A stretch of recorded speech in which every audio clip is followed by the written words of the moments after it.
ऐसी परिस्थितियां हमारे रेवदर विधानसभा में भी थी। गढ़ के रूप में माना जाता था, लेकिन उसको गढ़ को भेदने का काम हम लोगों ने किया। वैभव गहलोत पिछले लोकसभा चुनाव में खड़े हुए थे जोधपुर से, तो मुख्यमंत्री जी अपने गढ़ से अपने बेटे को नहीं जिता पाए, तो यहाँ से कैसे जिता पाए? देखिए, इस मामले में मैं नहीं घुसूंगा कि कौन कहां से लड़ा है।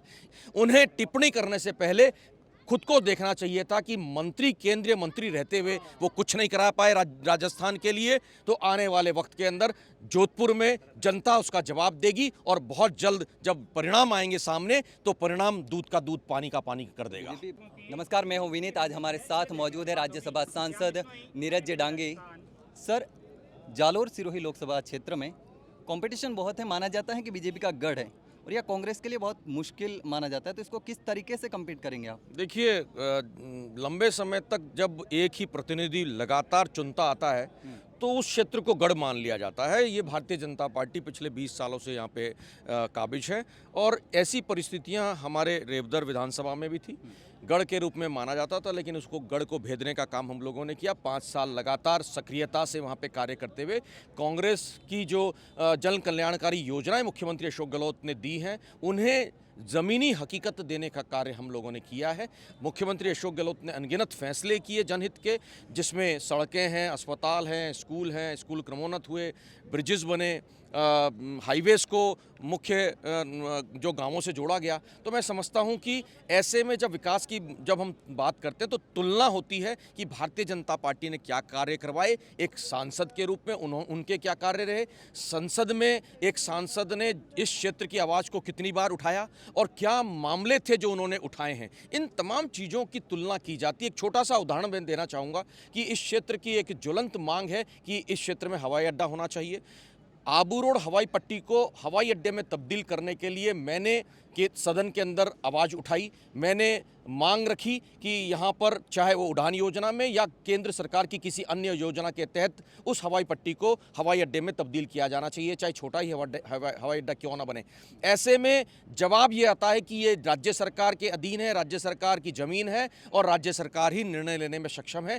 केंद्र की किसी तरह की कोई योजना हवाई अड्डा बनाने की नहीं है। एक छोटा सा उदाहरण मैंने दिया है। ऐसे में ज़रूरत थी कि संसद में जो प्रतिनिधित्व कर रहे हैं सांसद, वो आते, कंधे से कंधा मिलाकर के साथ देते मेरा, कांग्रेस बीजेपी को साइड में रख करके जनहित की उस आवाज़ में आवाज़ बनने का काम करते। उनका दायित्व था कि वो यहाँ संसदीय क्षेत्र के ऐसे ज्वलंत मुद्दों के अंदर अपनी भागीदारी को निभाते। उसके अंदर वो नाकाम रहे हैं और इस नाकामयाबी को ही हम अपना आधार बनाएंगे। पिछले 5 सालों के अंदर जो लगातार जो जनहित के कार्य हमने किए हैं, उसको अधिकारपूर्वक जनता के बीच में जाकर के वोट की मांग को रखेंगे। मैं समझता हूँ कि बदलाव निश्चित रूप से होगा और अशोक गहलोत जी, जिन्होंने इस जालोर सिरोही में नहीं, पूरे राजस्थान और पूरे देश में अपने आप को जननायक के रूप में स्थापित किया है, उनके जो कार्य हुए हैं, उन कार्यों का निश्चित रूप से उनके बेटे को लाभ मिलेगा। बताने की ज़रूरत नहीं है कि वैभव गहलोत कौन है और क्या वो करेंगे।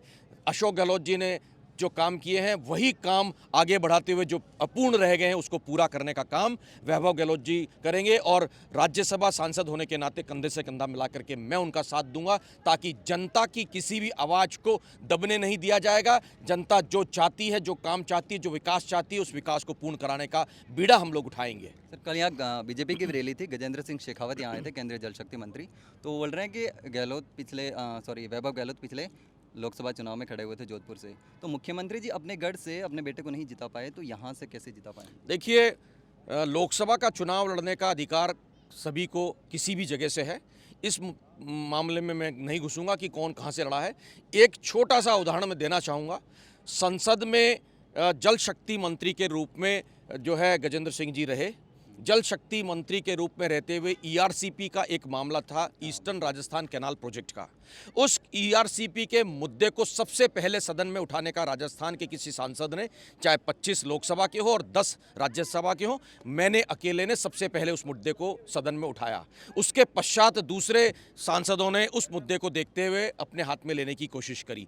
अगर ये सही मायने में जल शक्ति मंत्री चाहते राज्य के हित को, तो ये मुद्दा 5 साल पहले ही हल हो जाना चाहिए था। सिर्फ इतनी सी मांग थी कि उस ईआरसीपी को राष्ट्रीय परियोजना घोषित किया जाए। 40,000 करोड़ की वृहद परियोजना थी, जिसमें 2051 तक 13 राज्यों के अंदर, 13 जिलों के अंदर पीने का पानी और सिंचाई का पानी मिलता। बहुत बड़ा मामला था। अगर इतने बड़े मामले में उन्होंने आंखें मूंद रखी थी तो सोच सकते हैं कि वो किस प्रकार का यहाँ पर कार्य करवाया है उन्होंने जनहित को लेकर के, विकास को लेकर के। उन्हें टिप्पणी करने से पहले खुद को देखना चाहिए था कि मंत्री, केंद्रीय मंत्री रहते हुए वो कुछ नहीं करा पाए राजस्थान के लिए। तो आने वाले वक्त के अंदर जोधपुर में जनता उसका जवाब देगी और बहुत जल्द जब परिणाम आएंगे सामने तो परिणाम दूध का दूध, पानी का पानी कर देगा। बीजेपी भगवान राम के नाम पर दावा करती है कि हम 500 साल बाद मंदिर बनाए हैं, राम को लेकर आए हैं, तो देखिए, हमें विश्वास है कि हम जीत जाएंगे। भगवान राम को लेकर के आज नहीं, पहले भी कई बार मुद्दा उन्होंने बनाया इसको, चाहे वो भगवान राम हो, चाहे 370 हो, चाहे पुलवामा हो, चाहे जो है सरहदों की बात करें, हम आतंकवाद की बात करें, तमाम चीज़ों को मुद्दा बनाने का इन्होंने समय समय पे काम किया है। इनके पास में विकास की दृष्टि से कोई ऐसी चीज़ नहीं है जो ये दिखाएं कि इतना बड़ा हम लोगों ने कोई प्रोजेक्ट दिया है या इतना बड़ा कार्य हिंदुस्तान के लिए किया है। ये जब जब चुनाव आते हैं उससे पहले इस तरह के हथकंडे अपनाते हैं।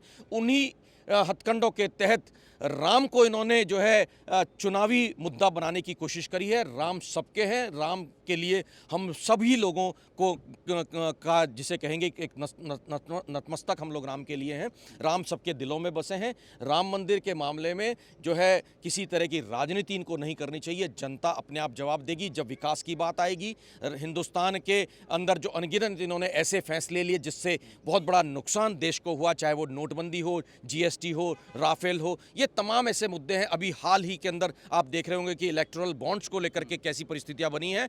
उन इलेक्टोरल बॉन्ड्स के अंदर साफ जाहिर हो गया है कि जो ये कोविड वैक्सीनेशन हुआ, ये वैक्सीनेशन के पीछे भी किसी न किसी तरह का भ्रष्टाचार छुपा हुआ है। उसे जनता उजागर करेगी। आने वाला जो मैंडेट होगा वो जनता का कांग्रेस के पक्ष में होगा। एक लास्ट सवाल है, कांग्रेस के सामने राजस्थान वहाँ भी चुनौती है इंडिया गठबंधन के सामने और कांग्रेस के सामने। जिस तरीके से अरविंद केजरीवाल को जेल में डाला गया, कांग्रेस के खाते फ्रीज कर दिए गए, जुर्माना लगा दिया गया, तो बीजेपी ने भी तो ऐसे उल्लंघन। देखिए, भारतीय जनता पार्टी को ये लग गया है कि इस बार उनका सफाया होने वाला है, जनता उनको सत्ता से बाहर करेगी, ये उनको लगने लग गया है। अगर ये डर नहीं होता तो क्यों कांग्रेस के खाते सील किए जाते।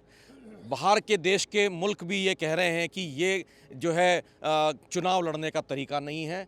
इस प्रकार से चुनाव नहीं लड़ा जाता कि किसी दल को आप इस तरह से दबाने की कोशिश करें। कैसे कांग्रेस जो है अपना खर्च करेगी, कांग्रेस पार्टी अपने उम्मीदवारों को जो खर्च देना चाहती है वो किस प्रकार से देगी, ये सोचने वाली बात है। और जब जब परिस्थितियां अनुकूल होती हैं तब भारतीय जनता पार्टी जो है विकास की बात करती है, और जब जब प्रतिकूल होती है तो राम मंदिर, 370 और इस तरह के हथकंडे वो अपनाते हैं। 2-2, 3-3 मुख्यमंत्री जो है जेल में हैं। आप खुद समझ सकते हैं कि ऐन चुनाव के पहले क्यों किया गया। क्या उन्हें अधिकार नहीं है कि वो अपनी पार्टी के लिए जाकर के वोट मांगे? तो अभी संजय सिंह जी का उन्होंने 6 महीने तक उनको अंदर रखा, अभी जमानत हुई है और पता लग रहा है कि उनके खिलाफ कोई किसी प्रकार का दोष बन ही नहीं रहा है। तो क्या उनके 6 महीने ये भारतीय जनता पार्टी के लिए लोग लौटा सकेंगे? उस वजह से उनकी नई जो सदस्यता थी राज्यसभा की, उसके लिए वो शपथ नहीं ले पाए। एक चुने हुए जनप्रतिनिधि को अपने पद के शपथ के लिए अगर डिबार कर दिया जाए तो किस प्रकार का लोकतंत्र चल रहा है, ये जनता को सोचने की जरूरत है। तो अभी हमारे साथ थे राज्यसभा सांसद नीरज डांगी, जो कि कांग्रेस के दिग्गज नेता हैं और राज्यसभा सांसद भी हैं। इन्होंने अपनी बेबाकी से राय रखी और इन्होंने दावा किया है कि जालोर लोकसभा क्षेत्र से, जालोर सिरोही लोकसभा क्षेत्र से वैभव गहलोत बहुमत के साथ चुनाव जीतेंगे।